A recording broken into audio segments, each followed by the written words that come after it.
नमस्कार। आज के कालांश में हम अध्ययन कर रहे हैं परचाको अंग साखियों की सप्रसंग व्याख्या। विषय हिंदी साहित्य है और इकाई प्रथम के अंतर्गत कबीर दास द्वारा रचित ये साखियाँ हैं। पार ब्रह्म के तेज का कैसा है उन्मान, कहिबे को सुबह नहीं देखे ही प्रमाण। अगम अगोचर गमी नहीं, जहाँ जगमगे ज्योति तहाँ कबीरा बंदगी, पाप पुण्य नहीं छोती। हद छाड़ी बेहद गया, किया शून्य स्नान, मुनि जन महल न पावहीं तहाँ किया विश्राम। जब मैं था तब हरि नहीं, अब हरि है मैं नहीं, प्रेम गली अति साकरी, या मैं दोनों समाही। संदर्भ के अंतर्गत हम वही लिखेंगे जो हमने पूर्व के काव्यांशों के अंतर्गत हमने जाना था, और उसमें गुरुदेव को अंग, विरह को अंग शब्दों के स्थान पर इसमें हम परचा को अंग का प्रयोग करेंगे।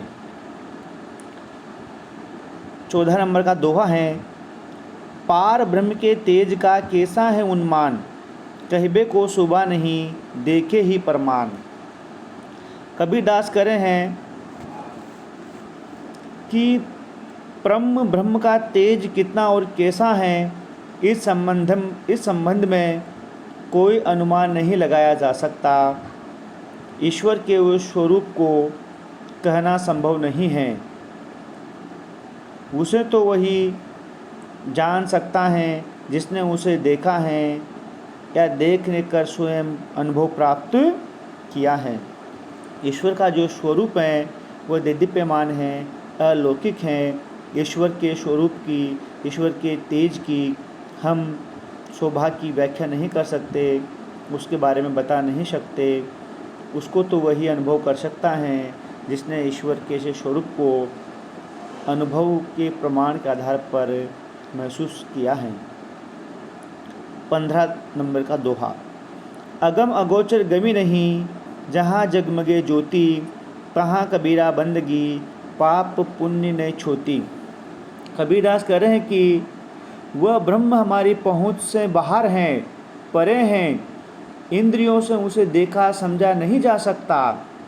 वह इंद्रियों की पहुँच से परे हैं, वह अगम अगोचर हैं, वह पाप पुण्य से परे हैं।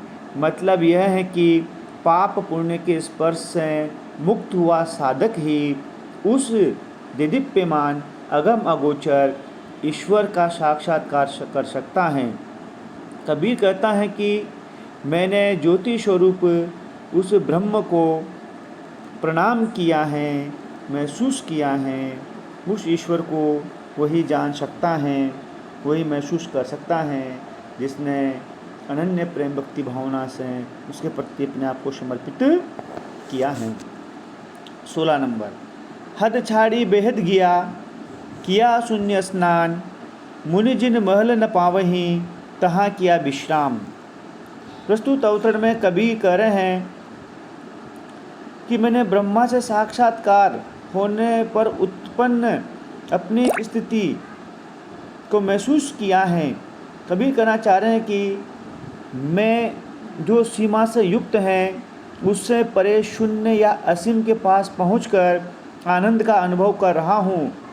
यह वह स्थिति है कि मुनि लोग भी उस शून्य या असीम ब्रह्मा के स्थान को प्राप्त कर नहीं पाते हैं, जबकि मैं वहाँ पर निवास करता हूँ, मैंने वहाँ पर निवास किया है।